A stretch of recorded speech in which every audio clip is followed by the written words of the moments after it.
Olá pessoal, tudo bem? Estamos de volta com mais um tema aqui no VoxCast, o canal de podcast da voxmais.com, para traçar um tema de fundamental importância que eu tenho certeza que pode te ajudar de alguma maneira, porque esse é o nosso objetivo, contribuir com o seu crescimento, com o seu desenvolvimento, esperando que você possa superar os seus medos. É isso mesmo, esse é o tema que nós vamos tratar hoje. Como você pode superar os seus medos? E eu já começo te perguntando, porque eu gosto de fazer perguntas, né? Você já deixou de fazer alguma coisa, algo, por causa do seu medo? E depois você fica se culpando? Poxa, se eu tivesse feito e tivesse dado certo, puxa, por que eu desisti no meio do caminho? O medo paralisou as suas ações? É verdade, muitas vezes o nosso medo paralisa as nossas ações, nos impede de continuarmos agindo, exercendo aquilo que nós mais gostamos de fazer, porque desconfiamos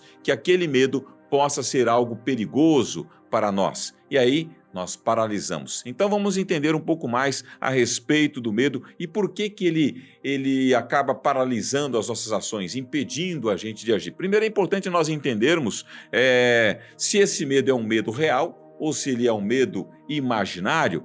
Tem um neurocientista chamado o Pedro Calabres, ele diz que o medo e a desconfiança são faces da mesma moeda. Porque veja bem, se você, por exemplo, tem medo de voar, é porque você desconfia que o avião pode cair. Se você tem medo do escuro, é porque você desconfia que pode haver algum tipo de perigo lá. Se você tem medo de falar em público, é porque você desconfia que você pode ter um branco na hora da apresentação e esquecer do assunto e acabar desistindo de fazer, com medo de que as pessoas possam rir de você. Ou seja, o medo e a desconfiança podem sim ser a face da mesma moeda, como diz Pedro Calabres. Entretanto, quando você percebe quais são as reações que antecedem esse medo, irão te ajudar a superar essa fase da desconfiança e assumir o controle da sua emoção. E como é que a gente faz isso? Compreendendo por onde e quando surgiram esses medos na sua vida, para que ele não se torne impeditivo. E normalmente esses medos, eles são frutos da nossa imaginação ou talvez até mesmo provocados por algum trauma que você teve, quem sabe, ainda na sua infância. E isso vem exercendo uma influência sobre você. No momento em que você revive aquela situação, esse medo surge de forma inconsciente, assumindo o controle das suas emoções. E aí, normalmente, nós construímos monstros diante de nós. Medos que muitas vezes são muito maiores do que o perigo que possa estar à nossa frente. Agora, é importante nós sabermos que o medo ele é saudável até certo ponto. Ele serve para regular as nossas emoções, ele serve para que a gente possa se proteger de situações mais perigosas de fato. Tem um ditado dos pescadores que diz o seguinte: quem não tem medo do mar, não deve pescar. Já ouviu esse ditado? Quem não tem medo do mar, não deve pescar. Por quê? A pessoa que é inconsequente, ela não tem a responsabilidade adequada, ela está colocando a própria vida em risco ou a vida de outras pessoas, porque ela simplesmente diz, eu não tenho medo. E ela se arrisca de forma imprudente, muitas vezes, fazendo com que perca a vida. Ou seja, então o medo, ele serve como uma válvula de escape para que você possa fazer uma mensuração correta de forma cognitiva e até mesmo emocional, sabendo se aquele perigo é real ou se é um perigo imaginário. Então, como você pode lidar com isso? Através das suas emoções, construindo uma personalidade mais forte. Porque normalmente também acontece que aquelas pessoas que vivem um medo crônico são as pessoas de baixa autoestima. Elas desconfiam da sua própria capacidade. Elas desconfiam que elas têm condições realmente de fazer. Elas precisam ter mais segurança para poder conseguir realizar algo. Então, quando a pessoa desconfia da sua própria capacidade, significa que ela precisa investir um pouco mais no seu autoconhecimento e entender qual a sua força necessária para superar o medo que está sempre diante dela em meio a um grande desafio. E falando da desconfiança dessa personalidade, me lembrei de um personagem bíblico que tinha desconfiança de quem ele era. Ele não acreditava no seu potencial e nas suas capacidades. Gideão.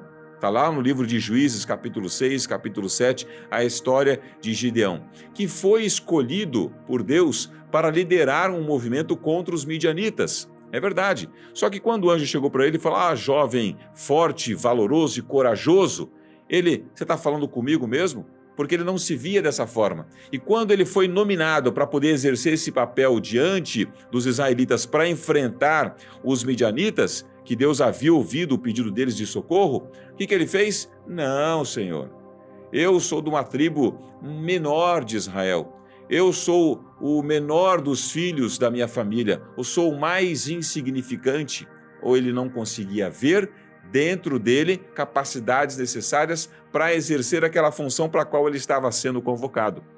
Ele duvidava da sua capacidade, ele tinha medo. E outro detalhe, quando o anjo chegou para fazer o convite para que ele pudesse exercer esse papel, ele estava com medo, ele estava escondido, fazendo algo para poder proteger a alimentação da sua família, porque os midianitas roubavam, destruíam tudo, e o povo de Israel ficava ali. Foram 7 anos nessa labuta de miséria que eles tiveram que enfrentar frente aos seus adversários, frente aos seus inimigos. Então ele estava escondido. Mas por que então o anjo chegou para ele e falou, fala, jovem, forte, valoroso e corajoso, e ele não conseguiu se ver? Essa é a desconfiança das pessoas com baixa autoestima.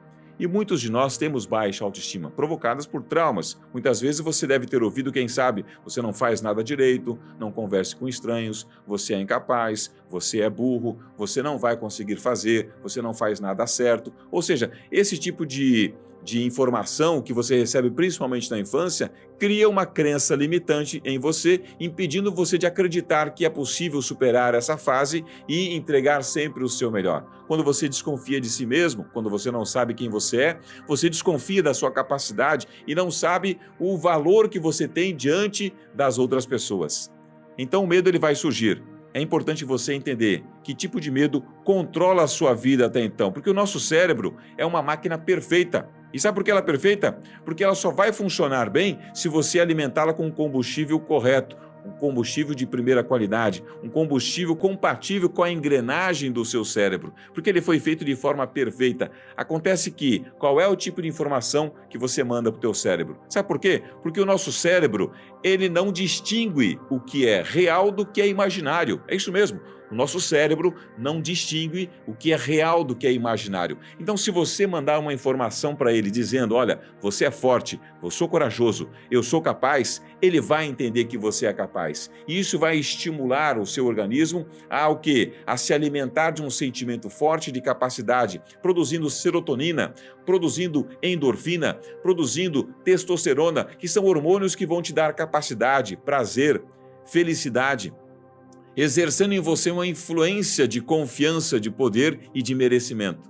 Isso vai criar em você o quê? Um estímulo de que você tem capacidade sim de enfrentar o seu medo quando ele surge. E identificar se aquele é um medo real de perigo ou um medo apenas imaginário criado na sua cabeça. Exercendo esse papel, exercendo essa atividade de confiança, de autopercepção, você vai se tornar uma pessoa que vai superar os seus medos através de uma atividade simples como essa, que pode ser colocada em prática todos os dias. Se fizer sentido para você, eu espero que você compartilhe com mais pessoas que acompanham aqui mais uma edição do VoxCast, o canal de podcast da VoxMais.com. Forte abraço e até o nosso próximo encontro.